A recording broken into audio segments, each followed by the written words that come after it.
Alright, let's dive into something that's going to challenge everything you thought you knew about dieting. Here's the hook: what if yo-yo dieting, that cycle of losing weight, regaining it, and feeling like a failure, isn't actually the health disaster we've been told it is? What if, instead, it's good for you? Sounds crazy, right? But a new study published in BMC Medicine is flipping the script entirely. And personally, I think this is one of those moments where science forces us to rethink our assumptions. Now, let's set the stage. Yo-yo dieting, or weight cycling, has been demonized for years. We've heard it increases the risk of heart attacks, diabetes, and high blood pressure.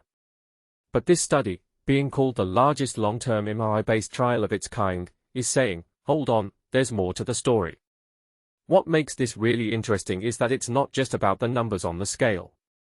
It's about what's happening inside your body, specifically with visceral fat, that dangerous abdominal fat linked to all sorts of health problems.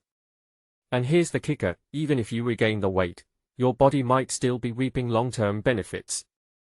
From my perspective, this study challenges the idea that dieting is a binary game, success or failure.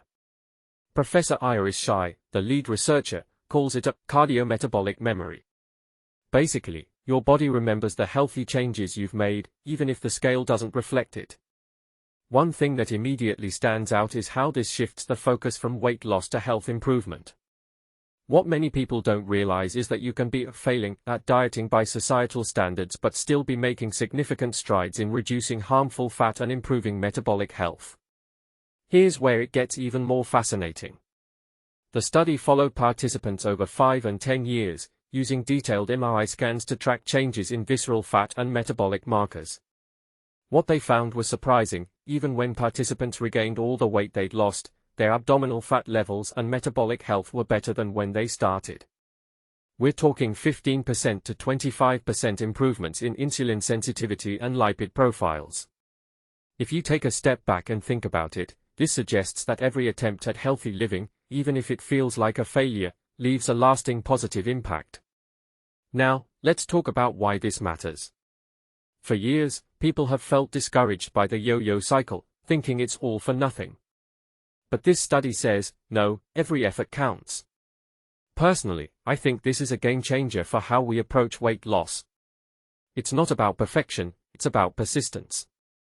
What this really suggests is that the journey, not just the destination, is what improves your health. But here's a deeper question: does this mean we should stop worrying about weight regain? Not exactly. Weight still matters, but it's not the whole story.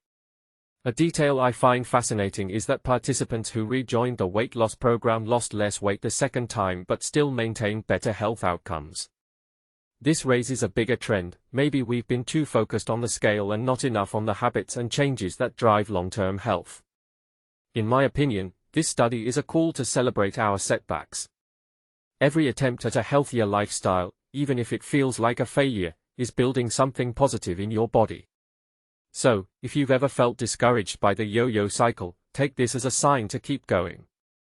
Your body is keeping score in ways you can't see, and it's thanking you for every effort. What do you think? Does this change how you view dieting? Let me know in the comments. I'm curious to hear your thoughts.